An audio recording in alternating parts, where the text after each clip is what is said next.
दोस्तों ये स्टोरी का 28 भाग है। अगर आपने इस स्टोरी के पिछले वाले भाग नहीं देखे तो मैंने प्लेलिस्ट में मेंशन कर दिया, आप जरूर जाकर के चेकआउट करें। उसकी बात पर रेहान ने अपनी पलकें झपकाई और मन ही मन खुद से कहा, कब से मना ही तो रहा हूँ उसे, पर वह अपने भाई की तरह जिद्दी है, मान ही नहीं रही है। उधर सीवी अपने रूम में बंद थी और अपना माइंड डाइवर्ट करने के लिए पेंटिंग बना रही थी। सीवी के चेहरे, कपड़े और हाथों पर रंग लगा हुआ था। जैसे ही उसने पेंटिंग कंप्लीट की तो उसने एक लंबी सांस ली। उसने एक नज़र अपनी पेंटिंग को देखा। पेंटिंग में रिहान का चेहरा बना हुआ था। यह उस समय का था कि जब उसने रिहान को पहली बार देखा था। आंखों पर चढ़ा ब्लैक गॉगल्स, तीखे नैनक्स और हीरे की तरह तरासा हुआ चेहरा, वह बहुत हैंडसम दिख रहा था। सीवी को पहली ही नज़र में वह भा गया था। वह पेंटिंग को देखते हुए 3 साल पहले की यादों में खो गई थी। जैसे ही उसे रिहान का धोखा याद आया तो उसका चेहरा उसी पल गुस्से में तन गया और उसने कलर प्लेट उठाकर पेंटिंग के ऊपर फेंक दिया। कुछ ही सेकंड में वह सारे कलर रिहान के चेहरे पर बिखर गए थे। यह देखकर वह फिर से बैठकर रोने लगी। दूसरी तरफ एमपी में संजय अपने केबिन में बैठा काम कर रहा था कि तभी उसका फोन रिंग हुआ। संजय ने नंबर देखा और कॉल रिसीव करते हुए कहा, हेलो। कॉल के दूसरी तरफ से बोल रहे शख्स की बात सुनकर संजय ने अपने गुस्से को कंट्रोल करते हुए कहा, मैं तो बस आपके हाथ की एक कठपुतली हूँ। इस खेल के असली खिलाड़ी तो आप हैं। आप सामने क्यों नहीं आते और कब तक आप मेरे कंधे पर रखकर बंदूक चलाते रहेंगे? वह अपनी बात कहकर चुप हुआ तो फिर उस शख्स ने कुछ पूछा और कहा, जिसे सुनकर संजय ने अग्रेसिव होते हुए कहा, मैं आपको एक बात बता देता हूँ, अब वह अकेली नहीं है। उसे अकेले समझने की भूल मत करिए। पैसे और पावर के इस खेल में वह हमसे कहीं ज्यादा आगे निकल गई है। जानते भी हैं आप उसके स्ट्रेंथ कौन है, उसके पीछे कौन खड़ा है? यह सुनकर दूसरी तरफ से उस शख्स ने पूछा, कौन है? उसके पूछने पर संजय ने स्माइल करते हुए कहा, कियान ओबराय, वह आरण्या की ताकत है। अब हम उसके साथ कुछ नहीं कर सकते। संजय इस तरह से स्माइल कर रहा था जैसे वह खुद पर और उस आदमी पर हंस रहा था। कियान का नाम सुनकर वह आदमी खामोश रहा और कुछ नहीं बोला। तभी संजय ने अपनी बात को पूरा करते हुए कहा, आरण्या उसकी वाइफ है, उसने शादी कर ली है कियान ओबराय से। उसका सामना तो राघव भी नहीं कर पाया, फिर हम उसका सामना कैसे करेंगे? उस शख्स ने इतना सुनकर कॉल कट कर दिया। तो वहीं कॉल कट होने के बाद संजय अपने दोनों हाथ सिर पर रखकर सोचने लगा। फिर उसने फ्रस्ट्रेट होते हुए खुद से कहा, मुझे इन सब में पड़ना ही नहीं चाहिए था। एक तरफ यह है और दूसरी तरफ द डेविल कियान ओबराय। अब मैं क्या करूं? आरण्या जरूर वापस आएगी और इस कंपनी को टेक ओवर करने के साथ ही अपना बदला भी लेगी। संजय के चेहरे पर यह सोचकर ही डर के बादल मंडरा रहे थे। वह अंदर से बहुत ज्यादा डरा हुआ लग रहा था। वहीं उधर मुंबई में विला को एक बार फिर बहुत खूबसूरती से सजाया गया था। कैरो ओबराय भी पुणे से आ गए थे। शिव से मिलकर वह भी बहुत खुश हुए थे। उन्हें एक बार फिर कियान पर प्राउड फील हो रहा था। रात का समय था। सब बहुत अच्छे से रेडी होकर पार्टी में सीवी और लड़के वालों का वेट कर रहे थे। सुहानी ने रॉयल ब्लू कलर की डिजाइनर साड़ी पहनी थी, तो वहीं स्वाति और आशु ने एक जैसी ड्रेस पहनी हुई थी। लाइट पिंक कलर के डिजाइनर गाउन में दोनों ही बहुत खूबसूरत लग रही थी। लड़के भी कुछ कम नहीं थे। वे सब इस पार्टी में स्मार्ट, हैंडसम और ड्रेसिंग लग रहे थे। फंक्शन में सब आ चुके थे। जहां एक तरफ सुहानी, स्वाति और आशु यह जानने के लिए क्यूरियस हो रही थी कि आखिर कौन है वह लड़का जिससे सीवी शादी करने जा रही है, तो वहीं रेहान सीवी की एक झलक देखने के लिए सीढ़ियों पर अपनी नजरें गड़ाए खड़ा था। तभी कुछ नए चेहरे विला में एंटर हुए और सबकी नजरें उन लोगों पर चली गई। आशु ने जब लड़के को देखा तो मुंह बनाते हुए उसने कहा, क्या है वह लड़का जिससे सीवी शादी करने जा रही है? फिर खुद के सवाल का खुद ही जवाब देते हुए उसने कहा, क्या यार सीवी दी, कहाँ यह कबूतर जैसा लड़का और कहाँ रेहान भाई, वह कितने हैंडसम, स्मार्ट और क्यूट हैं। कहाँ यह बंदर गधे जैसा लग रहा है, इससे कहीं ज्यादा अच्छे तो हमारे रेहान भाई हैं। उसकी बातों से वे दोनों ही एग्री कर रही थी। तभी स्वाति ने भी अपना पॉइंट रखते हुए कहा, एब्सोल्युटली राइट। आंसू, पता नहीं सीवी क्यों इस लंगूर से शादी कर रही है। अरे इसकी आंखें तो देखो, उल्लू जैसी दिखती हैं। उसकी बात पर सुहानी ने कहा, मुझे तो यह मोहल्ले का आवारा लड़का लगता है। यह कहते हुए उसने मुंह बना लिया। रेहान भी उस लड़के को देख रहा था। वह उसे देखते ही पहचान गया था कि यह वही लड़का है जो मेंशन में सीवी को देखने आया था। वह लड़का समीर वालिया था जिसे सीवी पहली बार में ही पसंद आ गई थी। शिवन्या ने सुहानी को कुछ इशारे किए तो वह स्वाति के साथ ऊपर चली गई। थोड़ी ही देर में वे दोनों शिवी को लेकर नीचे हॉल में आ गई। रेहान की नजरें एकटक शिवी को ही देख रही थी। वह उसे देखते हुए अपनी पलकें झपकाए घूर रहा था। समीर और शिवी दोनों एक दूसरे के सामने खड़े थे और सभी उन्हें देखते हुए मुस्कुरा रहे थे। किसी के चेहरे अगर लटके हुए थे तो वे थे सुहानी, स्वाति, आशु, राहुल, शिव और रेहान। वे सभी नाखुश थे और उनके चेहरे के भाव भी इसे बयां कर रहे थे। सभी को लग रहा था कि शिवी अभी मना कर देगी और एंगेजमेंट तोड़ देगी, पर तभी बड़ों की सहमत से समीर ने शिवी का हाथ अपने हाथ में लेकर उसकी उंगली में रिंग पहना दी। तभी शिवी ने तिरछी नजरों से रेहान को देखा, जो उसकी तरफ बेहद गुस्से भरी निगाहों से देख रहा था। रेहान की नजरें उसके चेहरे से हटकर समीर के हाथ पर चली गई। उसे अभी इतना गुस्सा आ रहा था कि उसका बस चलता तो वह समीर के उस हाथ को तोड़ देता जिस हाथ से उसने शिवी का हाथ पकड़ा हुआ था। रेहान का गुस्सा उसके चेहरे से झलक रहा था। तभी उसने दोनों को देखते हुए खुद से कहा, एंगेजमेंट करनी है ना तुम्हें, कर लो, पर शादी तो तुम्हारी मुझसे ही होगी। यह कहते हुए उसने अपने हाथ में पकड़े वाइन के गिलास को कसकर दबा दिया और गिलास उसके हाथ में ही टूट गया। शिवी और बाकी सबको छोड़कर रेहान की इस हरकत को राहुल, शिव, सुहानी, आशु, स्वाति और कियान इन सब ने देखा था। यह देखकर कियान के होठों पर एक डेविल स्माइल थी और उसने वाइन के गिलास को अपने होठों से लगा लिया। रेहान ने वाइन के गिलास को अपने हाथों में ही तोड़ दिया था। उसके हाथों से खून निकलने लगा था। सब उसे हैरानी से देख रहे थे। उसने गुस्से में शिवी को एक नजर देखा और वहां से चला गया। वहीं शिवी अपने हाथ में पकड़ी रिंग को देख रही थी। उसके हाथ कांप रहे थे। उसने अपने हाथ में पकड़ी रिंग को देखते हुए खुद से कहा, क्या क्या सोचा था मैंने, पर आपके एक झूठ ने सब बर्बाद कर दिया। रेहान जी, आई हेट यू। यह कहते हुए उसने अपनी आंखों में छलक आए आंसुओं को बाहर निकलने से रोका और तेजी से अपनी पलकें झपकाई। उसका दिल बहुत बेचैन था। उसने समीर के हाथों में रिंग पहनाने से पहले एक नजर उस तरफ देखा जहां रेहान खड़ा था, पर अब वह वहां उसे ना देखकर शिवी का दिल एक बार फिर टूट गया, जिसकी आवाज सिर्फ वही सुन सकती थी। रेहान को ना देखकर उसकी आंखें फिर से डबडबा गईं और उसने मन ही मन खुद से कहा, आपको हर्ट हो, मेरे दर्द का आपको एहसास हो, इसलिए मैं यह एंगेजमेंट कर रही थी, पर आपको तो कोई फर्क ही नहीं पड़ता।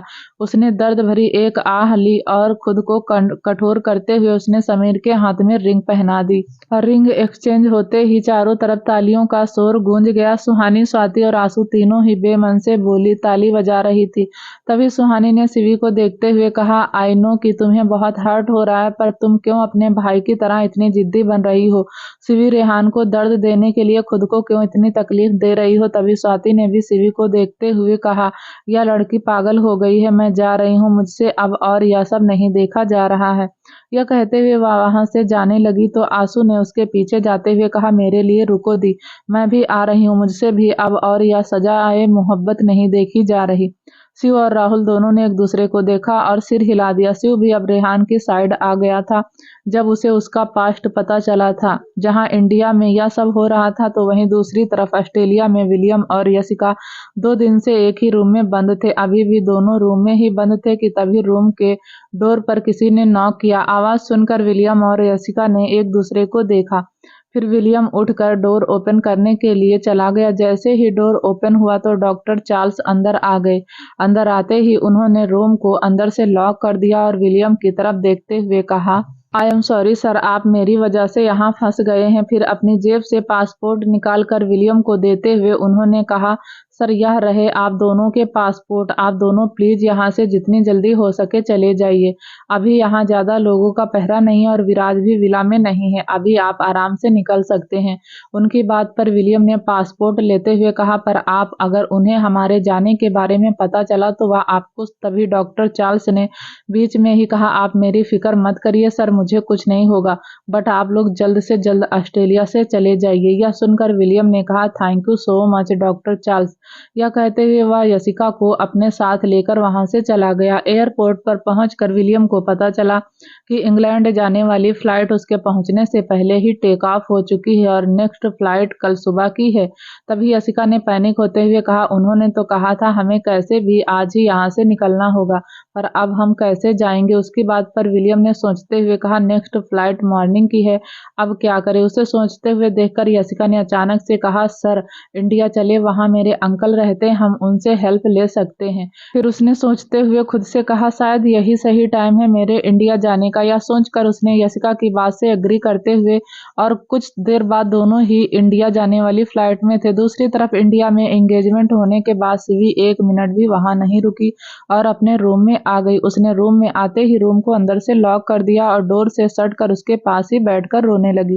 पूरे रूम में अंधेरा था। बालकनी से हल्की चांद की रोशनी रूम में आ रही थी और सिवी के ऊपर पड़ रही थी। उसका चेहरा चांद की हल्की रोशनी में चमक रहा था और बेहद खूबसूरत लग रहा था। वह इस बात से पूरी तरह अनजान थी कि रूम में उसके अलावा कोई और शख्स भी, और वह शख्स उसे ही देख रहा है। सिवी अपने दर्द में ही रोए जा रही थी। मोहब्बत किसी और से, शादी किसी और से, यह दर्द उससे बर्दाश्त नहीं हो रहा था, इसलिए उसका दर्द आंसू बनकर उसकी आंखों से बह रहा था। और रेहान जो इतनी देर से बेड पर बैठा उसे तड़पते हुए देख रहा था, अब उससे और सिवी की हालत देखी नहीं गई और वह उसे देखते हुए उठकर उसके पास आ गया। फिर उसने सिवी को कंधे से पकड़कर उठाया और उसे अपने सामने खड़ा करके उसकी भीगी आंखों में देखते हुए कहा, जब इतनी तकलीफ हो रही है तो क्यों कर रही हो, या क्यों खुद को और मुझे इतना दर्द दे रही हो। सिवी उसे अपने रूम में देखकर ही चौंक गई थी। वह उसे हैरानी से आंखें बड़ी किए देख रही थी। फिर रेहान उसके ऊपर झुकने लगा तो यह देखकर उसने अपने कदम पीछे ले लिए। उसे पीछे हटते देखकर रेहान ने गुस्से में उसकी बांह पकड़ते हुए कहा, क्यों मेरा छूना अच्छा नहीं लग रहा है, और जब वह तुम्हें छू रहा था तो वह तुम्हें बहुत अच्छा लग रहा था। यह सुनकर सिवी को गुस्सा आ गया और उसने रेहान को जोर से धक्का देते हुए कहा, यह कैसी बातें कर रहे हैं आप होश में तो है ना, आप क्या कह रहे हैं, आपको समझ भी आ रहा है। रेहान ने उसकी बात को इग्नोर कर दिया और उस पर अपनी तीखी नजरों का वार करते हुए कहा, मैं बहुत अच्छे से समझ रहा हूँ, तुम बताओ ना क्यों तुम ऐसा कर रही हो, खुद को और मुझे इतनी तकलीफ दे रही हो। यह कहते हुए उसने अपने इंजर्ड हाथ से अपना सिर पकड़ लिया और कहा, सिवी मैं अब और यह सब बर्दाश्त नहीं कर सकता, तुम समझ क्यों नहीं रही हो, मैं तुम्हें खो नहीं सकता। वह अभी बोल ही रहा था कि तभी सिवी उसके हाथ पर ड्रेसिंग देखकर चौंक गई और उसने जल्दी से उसके हाथ को अपने हाथ में लेते हुए कहा, यह चोट आपको कैसे लगी।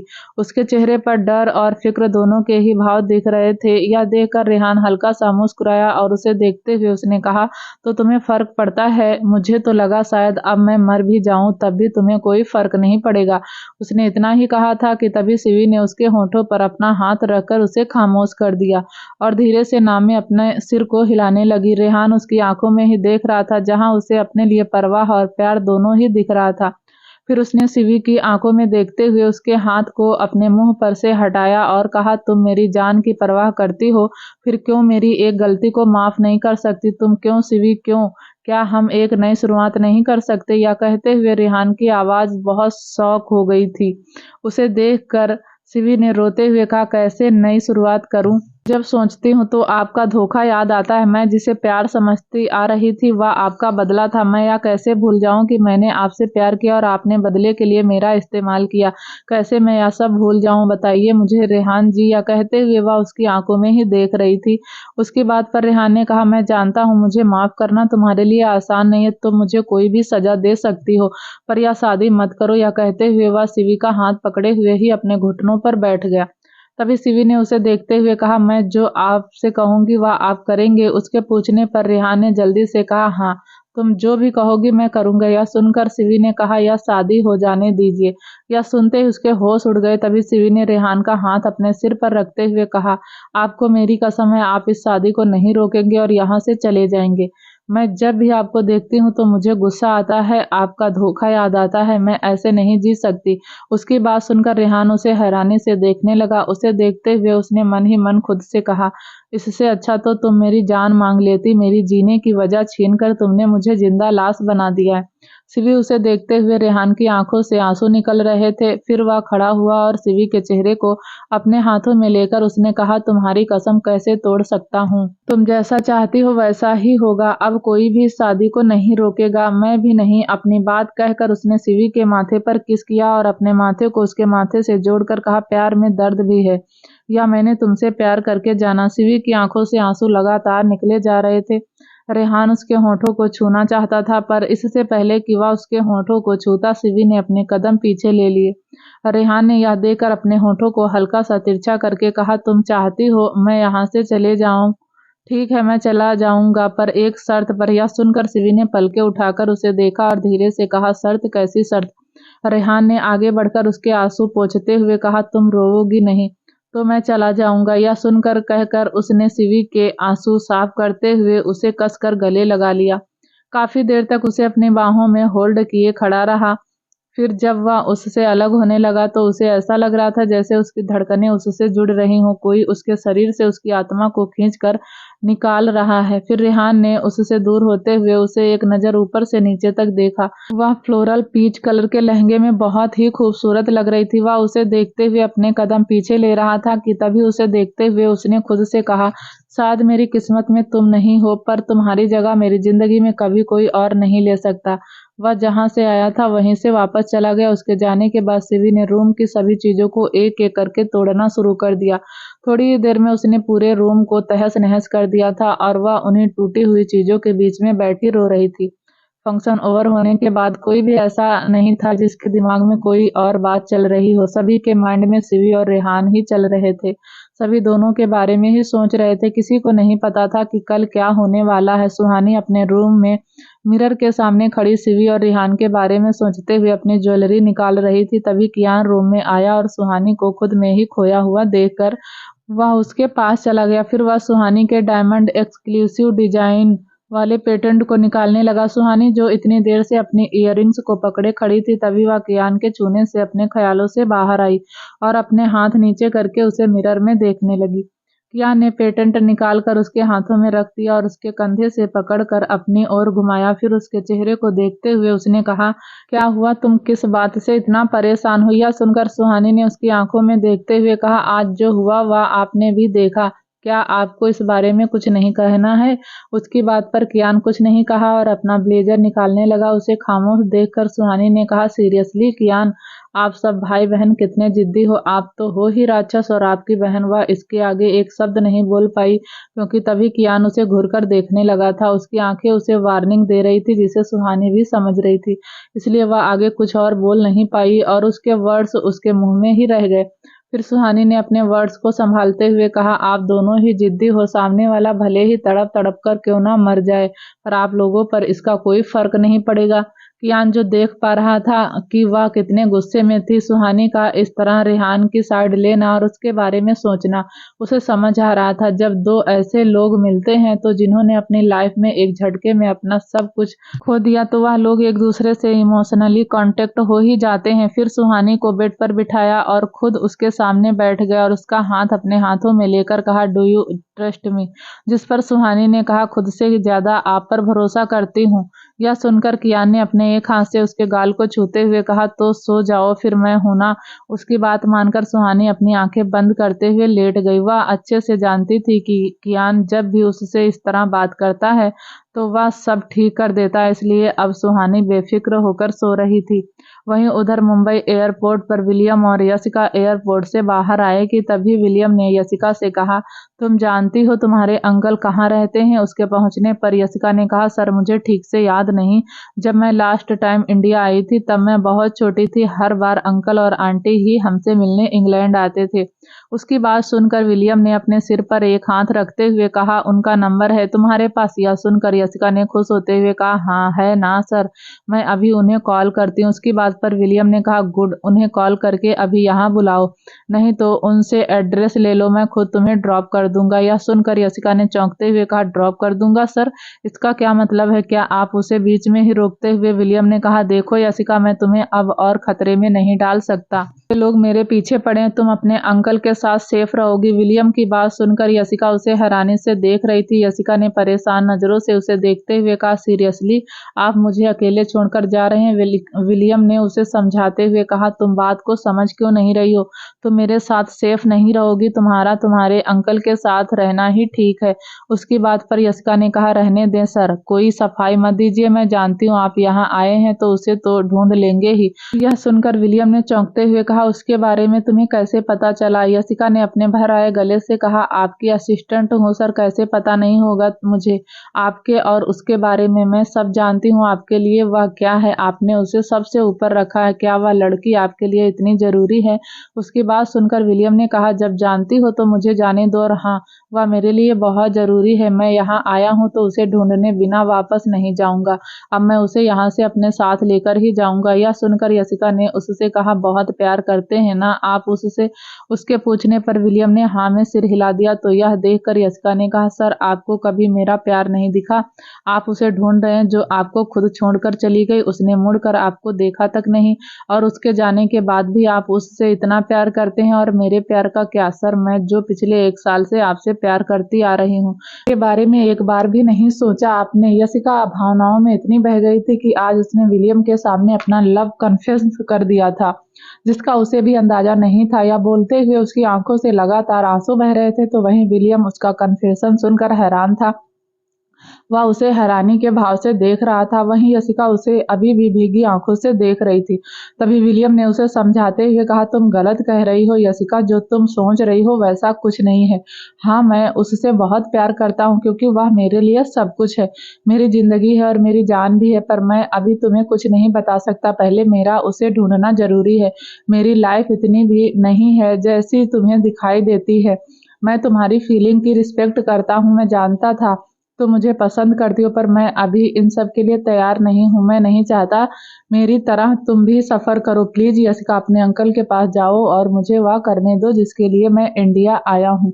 यशिका उसकी बात सुनकर अब और रोने लगी थी। तभी उसे चुप कराते हुए विलियम ने उसे हक कर लिया और उसके बालों पर हाथ फिराते हुए उसे शांत करने लगा। यशिका ने भी उसकी बाहों में आते ही उसे कसकर पकड़ लिया। जैसे ही यशिका चुप हुई तो वह उससे अलग हुआ, और उसे देखते हुए उसने कहा, मैं यह नहीं कहूंगा कि मेरा इंतजार करना, पर जब मैं सब ठीक कर दूंगा तो मैं वापस जरूर आऊंगा। विलियम की बातें यशिका को समझ नहीं आ रही थी। तभी उसने कंफ्यूज होते हुए पूछा, पर वह लड़की उसे बीच में ही रोकते हुए विलियम ने कहा, बहुत जल्द मैं तुम्हें उससे भी मिलवाऊंगा। यह कहकर उसने यशिका के माथे को चूमा और उससे अलग हुआ। फिर वहां उसे बाय बोलकर चला गया। यशिका उसे जाते हुए देख रही थी। तभी वह उसकी आंखों में से ओझल हो गया। उधर सुबह होते ही मेंशन में अफरा तफरी मची थी। सीवी ओबराय की शादी थी और सभी शादी की तैयारियों में लगे थे। शिवन्या की कड़वी बातें सुनने से ज्यादा अच्छा सबको काम करना लग रहा था। शिवी के हाथों में मेहंदी लग रही थी। वह अपने रूम में बैठी मेहंदी लगवा रही थी और आंसू भी वहीं उसके बराबर में बैठी थी। तभी उसने देखा कि वह किस तरह अपने ख्यालों में ही गुम थी। उसे देखकर उसने मन ही मन खुद से कहा, प्लीज दी, अभी भी टाइम है, रोक दो नया शादी। तभी स्वाति वहां आई और उसने आंसू को देखते हुए कहा, आंसू, तूने रिहान जी को कहीं देखा क्या? उसने नाम में सिर हिलाते हुए कहा, नहीं दी, सुबह से वह मुझे भी कहीं नहीं दिखे। नाम सुनते ही शिवी अपने ख्यालों से बाहर आ गई थी और उसके माथे पर चिंता की लकीरें उभर आई थी। स्वाति और आंसू उसके बदलते एक्सप्रेशन को देख रही थी। तभी स्वाति ने आंखों में आंसू को कुछ इशारे किए और चली गई। उसके जाने के बाद आंसू ने शिवी को तिरछी नजरों से देखा और फोन में नंबर डायल करते हुए कहा, मैं रेहान भाई को कॉल करती हूँ और पूछती हूँ उनसे कि वह कहाँ गायब। मैं शादी का घर है, इतना सारा काम है और वह सुबह से ही गायब है। यह कहते हुए उसने नंबर डायल करके फोन कान पर लगा लिया और फिर कुछ ही सेकंड बाद उसने फोन कान से हटाकर कहा, रेहान भाई का फोन स्विच ऑफ क्यों है? उसकी बात सुनकर शिवी कुछ और परेशान हो गई। उसे कल रात अपने और रेहान के बीच की बातें याद आ गई। फिर उसने इस बारे में सोचते हुए खुद से कहा, शायद वह सच में चले गए। उसकी आवाज धीमी थी, पर साथ में बैठे होने की वजह से आंसू ने उसकी बात सुन ली थी। और तभी उसने शिवी को देखते हुए कहा, दी, कौन चला गया? यह सुनकर वह सकपका गई और उसने जल्दी से कहा, कोई नहीं, कोई भी तो नहीं। यह कहकर वह फिर से अपने ख्यालों में खो गई। तभी एक लड़की जो उसके हाथों में मेहंदी लगा रही थी, उसने कहा, मैम, आपके हस्बैंड का क्या नाम है? यह सुनकर शिवी ने खोए हुए ही कहा, रेहान। उसकी बात सुनकर आंसू ने चौंकते हुए कहा कि आपकी शादी तो समीर वालिया से हो रही है ना, फिर आपने रेहान भाई का नाम क्यों लिया? उसकी बात पर शिवी ने जल्दी से कहा, हाँ, समीर वालिया लिखो। तभी मेहंदी लगा रही लड़की ने कहा, सॉरी मैम, अब तो लिख दिया है। यह सुनकर सिवी ने अपने हाथ को देखा। रेहान का नाम उसके हाथों में बहुत खूबसूरत लग रहा था। तभी यह देखकर आंसू ने कहा, दी, जो आपके दिल में है उसी का नाम आपके हाथों पर भी है। एक बार इस बारे में सोचना जरूर कि आप जो कर रही हैं वह सही है या गलत। आंसू अपनी बात कहकर चली गई। तो वहीं सिवी उसकी बात सुनकर एक बार फिर सोच में पड़ गई। दिन ढल गया और एक बार फिर से शाम हो गई। हल्का अंधेरा छा गया था और रात होने को आई थी। विला के बाहर गार्डन में मंडप सजा था। सभी गेस्ट आ चुके थे और बारात भी आ गई थी। शिवन्या के कहने पर सुहानी सिवी को लेने उसके रूम में आ गई थी। सिवी अपने रूम में तैयार बैठी थी। तभी सुहानी ने उसे देखकर कहा, बहुत खूबसूरत लग रही हो, पर तुम इतनी सैड क्यों लग रही हो? शादी तुम्हारी मर्जी से जो हो रही है, दूल्हा भी तुम्हारी पसंद का है, फिर यह उदासी किस बात की? तुम्हें तो खुश होना चाहिए, सब कुछ तुम्हारी पसंद का ही हो रहा है। उसके यह मीठे बोल सिवी के दिल पर तीर के जैसे लग रहे थे। तभी वह उठी और सुहानी के गले लगकर रोने लगी। यह देखकर सुहानी ने उसे शांत करते हुए कहा, सिवी, हम इंसान हैं, हमसे गलतियां होती रहती हैं, पर किसी को उसकी गलती की इतनी ही सजा दो जितना वह सह सके। तुम्हें पता है, तुम्हारे भाई ने मुझसे जबरदस्ती शादी की थी। वह गलत फहमी में मुझे इस विला में ले आए और मुझे यहाँ लाकर कैद कर दिया। तब मुझे भी उन पर बहुत गुस्सा आया था, पर देखो, समय के साथ मैंने उन्हें समझाया। उन्होंने जो भी किया उसके पीछे का रीजन जाना, और जैसे जैसे मैं उन्हें जानती गई तो मुझे उनसे प्यार हो गया और फिर मैंने उन्हें माफ कर दिया। आज देखो, दोनों एक साथ हैं और बहुत खुश भी हैं। हमारा जबरदस्ती का यह रिश्ता आज प्यार में बदल गया। वह अपनी बात कहकर चुप हो गई। तो सिवी ने कहा, ऐसा नहीं है कि मैंने उन्हें माफ करने की कोशिश नहीं की, पर भाभी, बार बार मुझे उनका धोखा याद आता है और अब वैसे भी बहुत देर हो गई है, सब लोग आ चुके हैं। यह सुनकर सुहानी ने उसके आंसू पोंछते हुए कहा, अब यह सब मत सोचो और नीचे चलो। वह उसे लेकर नीचे आने लगी तो रास्ते में उन्हें शिव मिल गया और उसने सुहानी से कहा, भाभी आप जाइए, मैं सिवी को लेकर आता हूँ।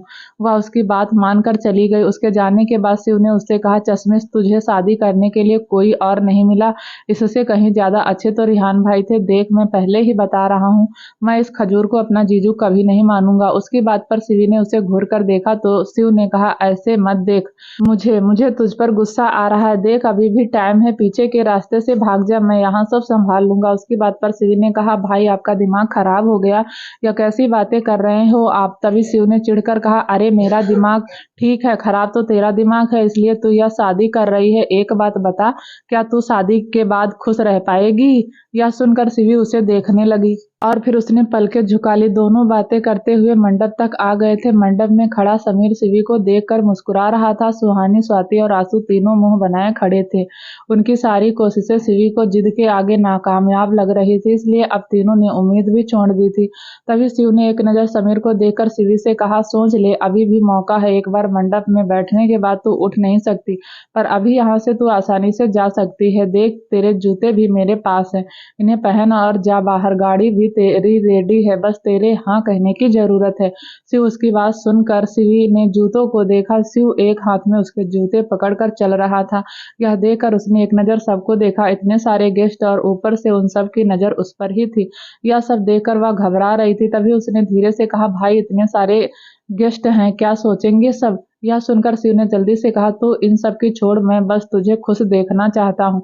तू खुश है तो हम सब खुश हैं। जल्दी बता, क्या सोचा तूने? उसकी बात पर शिवी ने मुंह बनाते हुए कहा, पर भाई, भाई तो गुस्सा करेंगे ना? तभी शिव ने तपाक से कहा, भाई ने ही मुझे भेजा है। यह सुनकर शिव ने चौंकते हुए कहा, क्या? जिस पर शिव ने कहा, हाँ, आप ज्यादा मत सोच, चश्मिश, मंडप आ गया है, जल्दी बता क्या करना है? मंडप में जाना है या भागना है?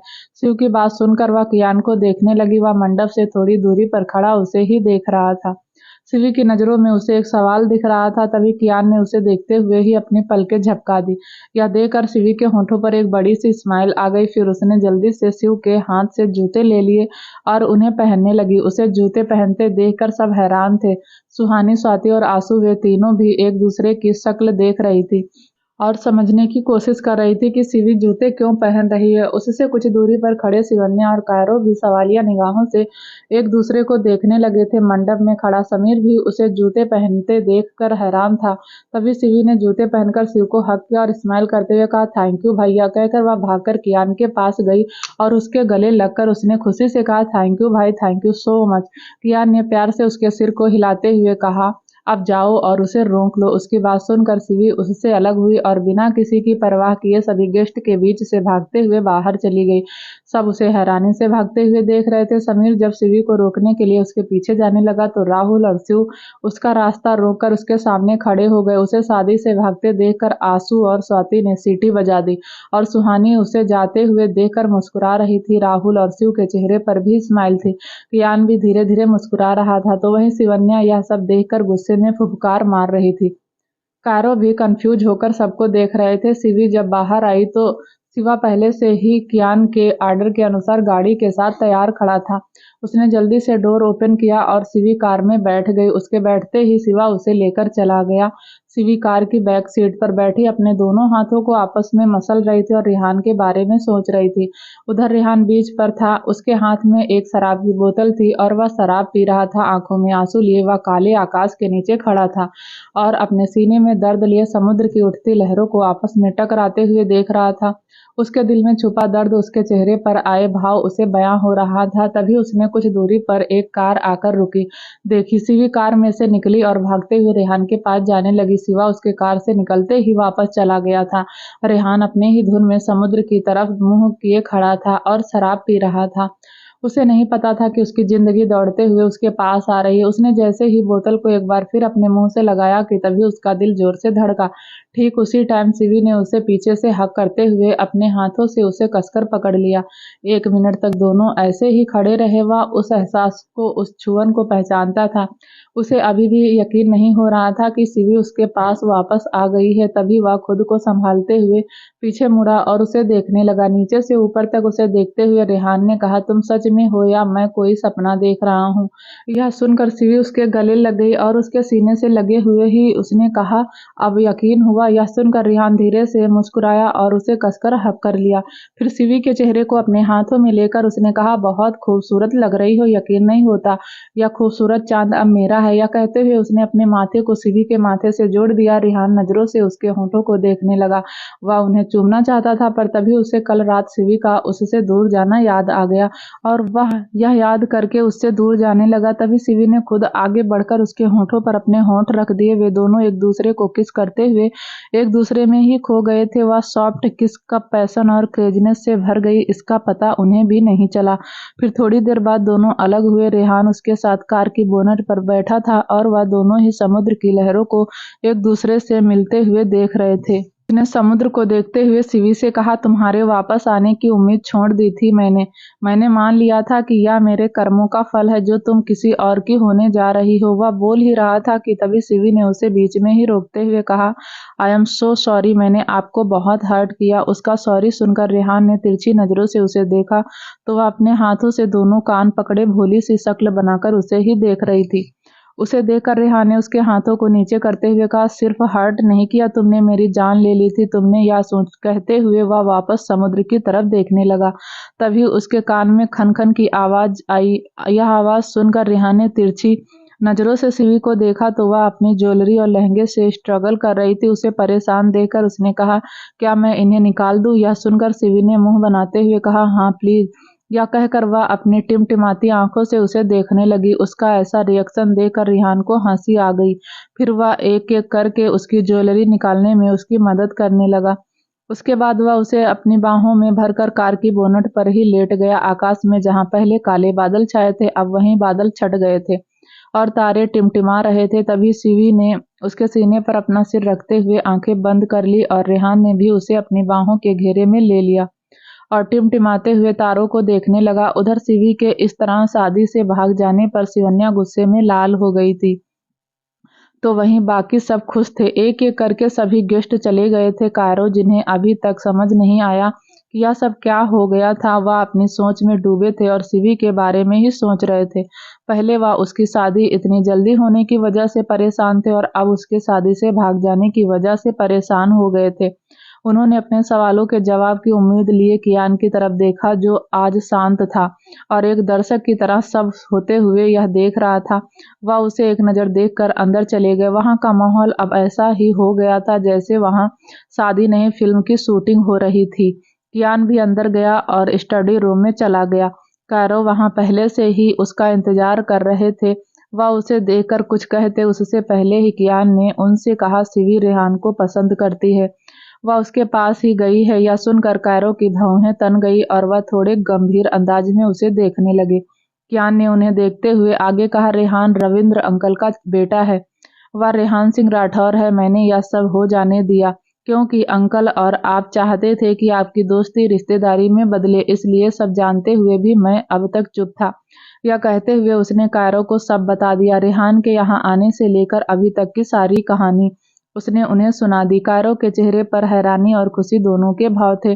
तभी उन्होंने चमकती आंखों से कियान को देखते हुए कहा, क्या सच में वह मेरे यार का बेटा रेहान सिंह राठौर है? उनके पूछने पर कियान ने हाँ में अपना सिर हिला दिया। तभी कायरो उसके पास गए और खुशी से उन्होंने कियान को अपने गले से लगा लिया। जैसे ही उन्होंने उसे गले लगाया तो कियान अवाक रह गया। सालों बाद एक 4 साल का बच्चा 28 साल की उम्र में अपने डैड के गले लग रहा था। यह एहसास कियान की धड़कनों को बढ़ा रहा था। जिस पिता से वह आज तक नफरत करता आया था, आज अचानक उस पिता के गले लगकर उसे एक अलग ही खुशी का एहसास हो रहा था। उसे समझ नहीं आ रहा था कि वह इस पल में कैसे रिएक्ट करे। वह एक स्टैचू बन गया था। जहां कायरो के हाथ उसकी पीठ पर बंधे थे तो वहीं कियान अपने दोनों हाथ पैंट की जेब में डाले खड़ा था। वह जैसे ही अपने हाथ जेब से निकालकर उन्हें गले लगाने को हुआ कि तभी वह उससे अलग हो गए। फिर उन्होंने उसे मुस्कुराती आंखों से देखकर उसके गाल पर हाथ रखते हुए कहा, रात बहुत हो गई है, तुम्हें अब सो जाना चाहिए बेटा। यह कहकर वह चले गए, पर कियान उनके जाने के बाद भी वैसे ही खड़ा रहा। उसके कान में बेटा शब्द गूंज रहा था। आज उसे एक अलग ही एहसास हो रहा था जिसे बयां करने के लिए उसे शब्द नहीं मिल रहे थे। आज पूरे 24 साल बाद वे दोनों एक दूसरे के गले लगे थे। तभी वह सब याद करके कियान के होठों पर एक स्माइल आ गई। वह स्माइल इतनी प्रेसियस थी कि उसके चार्ज को और बढ़ा रही थी। फिर वह जब अपने रूम में आया तो उसने देखा कि सुहानी बालकनी में खड़ी पेस्टल ग्रीन कलर के लहंगे में वह बहुत खूबसूरत लग रही थी। कियान ने उसके पास जाकर उसे पीछे से अपनी बाहों में भरते हुए कहा, हम खुश हैं। सुहानी ने उसकी तरफ मुड़ते हुए कहा, बहुत खुश हूँ। तभी उसने कियान की आंखों में एक अलग ही खुशी की चमक देखी, जिसे देखकर सुहानी पूछने से खुद को रोक नहीं पाई और उसने उसके चेहरे को एकटक देखते हुए कहा, आप आज बहुत खुश लग रहे हैं, क्या मैं यह जान सकती हूँ? यह सुनकर कियान ने पलके झुका लिया और धीरे से कहा, उन्होंने मुझे हक किया। सुहानी उसकी बात सुनते ही वह समझ गई कि यह किसकी बात कर रहा है और तभी उसने कियान के चेहरे को अपने हाथों में भरकर उसकी आंखों में देखते हुए कहा, सच? उसने भी धीरे से सिर हिला दिया। तभी सुहानी ने उसकी आंखों में देखते हुए कहा, बस बहुत हो गया, बहुत रह लिए आप दोनों एक दूसरे से दूर। कियान जी, यही सही मौका है, उन्हें माफ कर दीजिए और अपने रिश्ते की एक नई शुरुआत करिए। आपको पता है पापा आपसे कितना प्यार करते हैं, उन्हें आपके अंदर माँ की झलक दिखती है। उन्होंने आज तक आपके बचपन की एक एक चीज को संभाल कर रखा है। कियान ने सुहानी को पकड़ा और कहा, तुम्हारा बहुत ख्याल रखूंगा, तुम्हारी जिंदगी से मैं सारे गम छीन लूंगा और तुम्हारी जिंदगी को खुशियों से भर दूंगा। मैं तुम्हारा हक तुम्हें दिलाऊंगा। सुहानी, जो तुम्हारा है उसे तुमसे कोई छीन नहीं सकता और मैं उन्हें भी नहीं छोड़ूंगा जिसने तुमसे तुम्हारे मम्मी पापा को छीना है। आई प्रॉमिस सुहानी, मैं सब ठीक कर दूंगा। तभी यह सब सुनकर सुहानी ने अपने सिर को ऊपर उठाया और कियान की आंखों में देखने लगी। उसने उसके माथे से अपना माथा जोड़कर कहा, मैं बहुत खुशकिस्मत हूँ जो मुझे आप जैसा जीवन साथी मिला। थैंक यू मेरी जिंदगी में आने के लिए, मुझे इतनी खुशियां देने के लिए। उसकी बात सुनकर कियान होठों को तिरछा करके मुस्कुराया और शरारत भरी निगाहों से उसे देखते हुए उसने कहा, अब मुझे भी थोड़ी खुशी दे दो। इससे पहले कि वह उसकी बातों का मतलब समझती, कियान ने अपने होठों से उसके गाल को छू लिया। उसके छुअन से सुहानी अंदर तक सिहर गई थी और अपने आंखों को कसकर बंद कर लिया था। वह पलट कर जाने लगी कि तभी कियान ने उसके ब्लाउज की डोरी को पकड़ लिया। अचानक उसके डोरी पकड़ने से डोरी खुल गई और सुहानी को ढीलापन महसूस हुआ। तभी ब्लाउज का एक हिस्सा डोरी खुल जाने की वजह से उसके एक कंधे से नीचे सरक गया। उसने शर्म से अपने चेहरे को दोनों हाथों से छुपा लिया। कियान को उसका इस तरह शर्माना अच्छा लग रहा था। वह उसकी डोरी को अपनी उंगलियों में लपेटते हुए आगे बढ़ा और उसके करीब जाकर उसने उसे अपनी बाहों में उठा लिया। सुहानी ने अपने चेहरे को अभी भी दोनों हाथों के बीच छुपा रखा था। जब कियान ने उसे बेड पर लेटाया तो उसने अपने हाथों को उसके चेहरे से हटाकर अपने हाथों में भर लिया और उसके हाथों पर अपनी पकड़ कसते हुए कहा, आंखें खोलो अपनी। यह सुनकर सुहानी ने धीरे से नामे सिर हिला दिया। कियान ने उसे देखते हुए फिर से कहा, आंखें खोलो वरना मैं उसके। यह कहते ही सुहानी ने जल्दी से अपनी आंखें खोल दी और उसकी आंखों में देखने लगी जिनमें आज शरारत ही शरारत भरी थी। तभी कियान ने उसकी आंखों में देखते हुए ही उसके होठों पर अपने होंठ रख दिए। फिर कियान ने उसके हाथों को फ्री करके उसे अपनी बाहों में भर लिया। वहीं सुहानी के हाथ भी अब धीरे धीरे उसकी गर्दन के चारों ओर लिपट गए थे। आज वह उसे काफी टाइम बाद इतना प्यार कर रहा था। उसका यह प्यार सुहानी के शरीर के हर हिस्से पर शो हो रहा था। वहीं उधर दो लव बर्ड्स कार के बोनट पर अभी भी एक दूसरे की बाहों में थे। शिवी के बाल अब खुल गए थे और उसकी आंखों का काजल बिखरा हुआ था। उसके होठों की लाली तो रेहान ने पहले ही चुरा ली थी। वह उसके सर्कले सीने पर अपना सिर रखे लेटी थी। उसके बाल हवा में लहरा रहे थे और रेहान के चेहरे पर आकर बार बार उसे परेशान कर रहे थे। रेहान, जो अब उसके बालों से बहुत ज्यादा परेशान हो गया था, कि तभी उसने शिवी को झटके से पलट दिया और खुद उसके ऊपर आ गया। यह होते ही उसकी बंद आंखें अचानक से खुल गई थी और वह रेहान को हैरान परेशान नजरों से देख रही थी। उसके चेहरे के एक्सप्रेशन को देखकर रेहान के होठों पर डेविल स्माइल आ गई थी। तभी शिवी ने आईब्रो उठाकर रेहान से सवाल किया, क्या हुआ? जिस पर रेहान ने पलके झपकाकर ना में सिर हिला दिया। फिर वह उसके ऊपर झुकने लगा और तभी उसने शिवी के शोल्डर के बीच अपना चेहरा छुपा लिया। उसके इस एक्शन से शिवी के हाथ अचानक ही उसकी पीठ पर चले गए और कस गए। नाखून रेहान की पीठ पर अपनी मौजूदगी के निशान छोड़ने लगे थे। आज की हवा में जैसे प्यार घुल गया था, इसलिए आज प्यार करने वाले एक दूसरे में खोए हुए थे। वहीं दूसरी तरफ यशिका अपने अंकल के साथ घर आ गई थी। एक रूम में अकेले बैठी यशिका विलियम की बातों को सोचते हुए रो रही थी।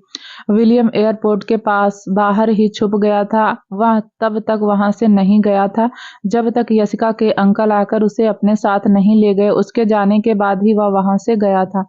विलियम जिस 7 स्टार होटल में रूम बुक करके रुका था, वह होटल कियान ओबराय का था। वह अभी शर्टलेस था और वह वाइन पीते हुए बालकनी से मुंबई शहर के नाइट व्यू का आनंद ले रहा था। तभी उसका फोन रिंग हुआ और उसने अपने हाथ में पकड़े वाइन के गिलास को टेबल पर रखकर फोन उठाया। फिर डिस्प्ले पर फ्लैश हो रहे नंबर को देखकर वह तिरछा मुस्कुरा दिया। कॉल रिसीव करते ही विलियम ने कहा, बोलो, क्या पता चला? उसके पूछने पर कॉल के दूसरी तरफ से बात कर रहे आदमी ने कहा, सर, हमारी तरह कंपनी के शेयर कोई और भी खरीद रहा है, वह भी दुगनी कीमत पर। उस आदमी की बात सुनकर विलियम चौंक गया और उसने सोचा, यह कौन है जो शेयर दुगनी कीमत पर खरीद रहा है? यह सोचकर उसने थोड़ा गुस्से में कहा, तुम शेयर होल्डर को उससे ज्यादा पैसे ऑफर करो, मुझे वह सारे शेयर अपने नाम पर चाहिए, किसी भी कीमत पर। उसकी बात पर उस आदमी ने कहा, सर, हमने ज्यादा पैसे ऑफर किए, पर हम जैसे ही कीमत बढ़ाते हैं तो वह उसकी भी दुगनी कीमत बढ़ा देता। यह सुनकर विलियम फिर से चौंक गया और उसने कहा, क्या, कौन है वह? उसके पूछने पर उस आदमी ने कहा, सर, उसकी डिटेल्स निकालने में थोड़ी मुश्किल आ रही है, पर हम उसका नाम पता कर लेंगे। यह सुनकर विलियम ने जोर देते हुए कहा, जल्दी बोलो। तभी उस आदमी ने कॉल पर कहा, सर, उसका नाम कियान ओबराय। कियान ओबराय। विलियम ने धीरे से उसका नाम लिया और सोचते हुए उसने खुद से कहा, यह नाम कुछ सुना सुना सा लग रहा है। फिर उसने कॉल पर कमांडिंग रिंगटोन में कहा, तुम और डिटेल निकालो उसकी, तब तक मैं कुछ करता हूँ। अपनी बात कहकर उसने फोन रख दिया और उसी पल इंटरनेट पर कियान ओबराय का नाम सर्च करके उसके बारे में और जानने लगा। करीब 1 घंटे तक कियान के बारे में पढ़ने के बाद उसने खुद से कहा, प्रोफाइल और पर्सनालिटी दोनों ही इम्प्रेसिव हैं, पर यह उस कंपनी में इतना इंटरेस्ट क्यों ले रहे हैं? क्यों उसके शेयर इतने पैसे खर्च करके खरीद रहा है? इससे क्या फायदा होगा कंपनी को टेक ओवर करके?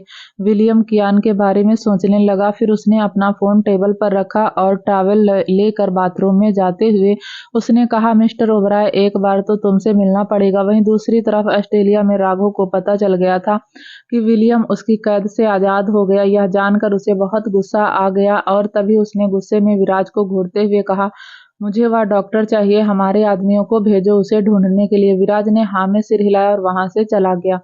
उसने वैसा ही किया जैसा उसे राघव ने करने के लिए कहा। उसने अपने कुछ आदमियों को विलियम को ढूंढने में लगा दिया था। राघव को इतना गुस्सा करते देखकर राजीव ने उसके गुस्से को शांत करते हुए कहा, तेरी अभी अभी सर्जरी हुई है, तेरा इतना गुस्सा करना ठीक नहीं है राघव। विराज उस डॉक्टर को ढूंढ निकालेगा, तू अभी आराम कर, तुझे इसकी ज्यादा जरूरत है। यह सुनकर राघव ने कहा, पर डैड, उसे बीच में ही रोकते हुए राजीव ने कहा, कुछ नहीं, तू पहले जल्दी से ठीक हो जा, तुझे अभी बहुत कुछ करना है। राजीव जब यह सब कह रहा था तो उसके होंठों पर एक सातिर स्माइल थी और दिमाग में एक सातिर चाल। विक्रांत ने मरते हुए जिस लोहे का नाम लिया था, क्या वह राघव है या कोई और? ताश के सभी पत्तों का खुलना अभी बाकी था। हर पत्ता खुलने के साथ ही एक राज को बाहर ला रहा था। राजीव अभी भी अपने होठों पर डेविल स्माइल लिए मुस्कुरा रहा था। दूसरी तरफ इंडिया में रेहान जब सिवी को लेकर वापस विला आया तब रात के 3 बज रहे थे। विला में सब सो रहे थे। हर तरफ अंधेरा ही अंधेरा फैला हुआ था। वह सिवी को अपनी बाहों में उठाए अपने कदमों को संभाल कर रखते हुए उसके रूम तक जा पहुंचा। सिवी उसकी बाहों में ही सो चुकी थी। उसने अब आराम से उसे बेड पर लेटा दिया और उससे दूर होने लगा, पर सिवी ने उसकी कॉलर को कसकर पकड़ा हुआ था, जिसकी वजह से वह उसके ऊपर ही गिर गया। रेहान ने अपने दोनों हाथों को बेड में धंसाए सिवी के ऊपर झुका हुआ था। सोते हुए उसका मासूम चेहरा और भी ज्यादा दिलकश लग रहा था। वह उससे अपनी नजरें हटा ही नहीं पा रहा था। तभी उसके होठों पर एक प्यारी सी स्माइल आ गई और उसने झुककर सिवी के माथे पर किस कर लिया। फिर उसके बराबर में ही देखते हुए उसने उसे अपनी बाहों में भर लिया।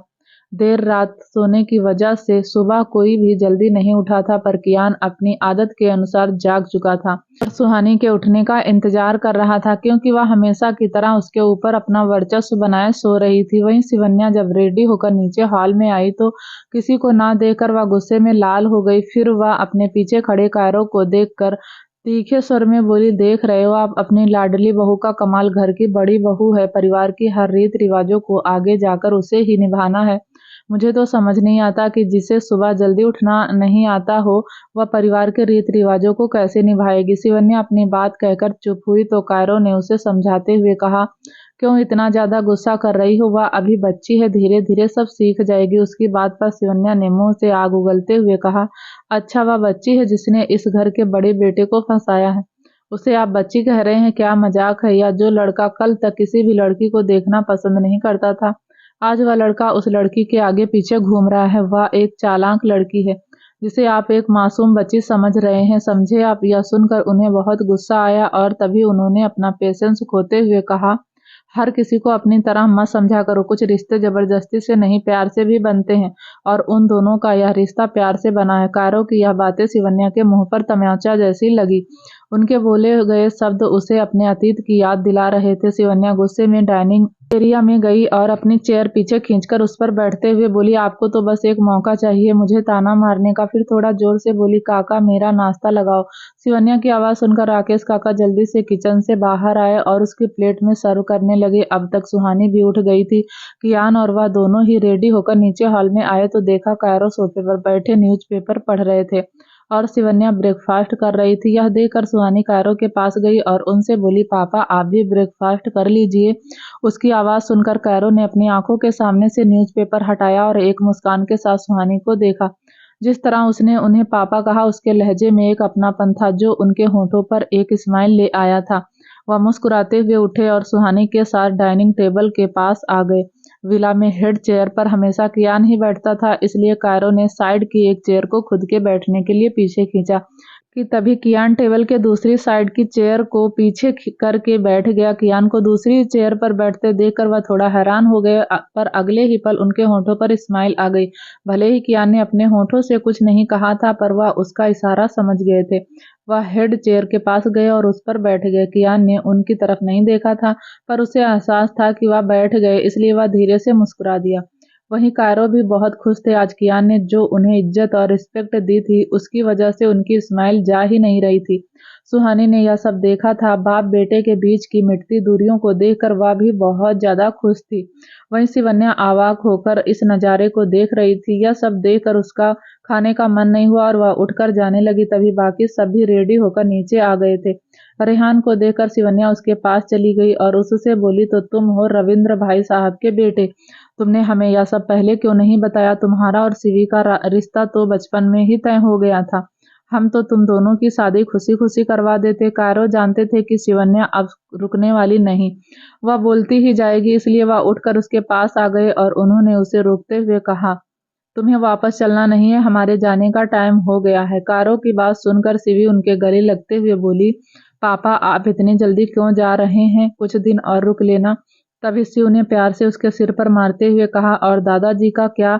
चश्मिश वह वहां मेंशन में अकेले रहेंगे? उनके बारे में भी तो सोच, सेल्फिश लड़की। यह सुनकर सिवी उसे घूरने लगी। तभी कायरो ने प्यार से उसके सिर को सहलाते हुए कहा, शिव सही कह रहा है बेटा, यहाँ तो सब है, तुम्हारा बड़ा भाई है जो तुम सबका इतने अच्छे से ख्याल रखता है। तुम यहाँ अच्छे से रहो सबके साथ, वहाँ पापा को हमारी जरूरत है, हमें जाना होगा बेटा। सिवी ने बेमन से सिर हिला दिया। तभी उन्होंने रेहान और राहुल के गले लगकर उनसे कुछ बातें की। उन्होंने रेहान से कहा, मेरा यार तो नहीं है, पर तुम हो ना उसकी जगह, उसका वादा और उसकी अधूरी इच्छा पूरी करने के लिए। वह चाहता था हमारी यह दोस्ती रिश्तेदारी में बदले। मैं आज से और अभी से सिवी को तुम्हें सौंपता हूँ बेटा। सिवी अब से तुम्हारी जिम्मेदारी है। उनकी बात सुनकर रेहान ने मुस्कुराते हुए धीरे से हाँ में अपना सिर हिला दिया। यह देखकर वह भी मुस्कुरा दिया। वह उससे मिलकर कियान के पास आए। वह मुस्कुराते हुए उसे देख रहे थे कि तभी कियान आगे बढ़कर उन्हें गले से लग गया था। यह देखकर कायरो हैरान रह गए थे। क्या होगा आगे जानने के लिए प्लीज दोस्तों चैनल को लाइक शेयर सब्सक्राइब जरूर करें, ताकि जब भी वीडियो डालें आपको नोटिफिकेशन तुरंत मिले। तब तक के लिए नमस्कार, धन्यवाद।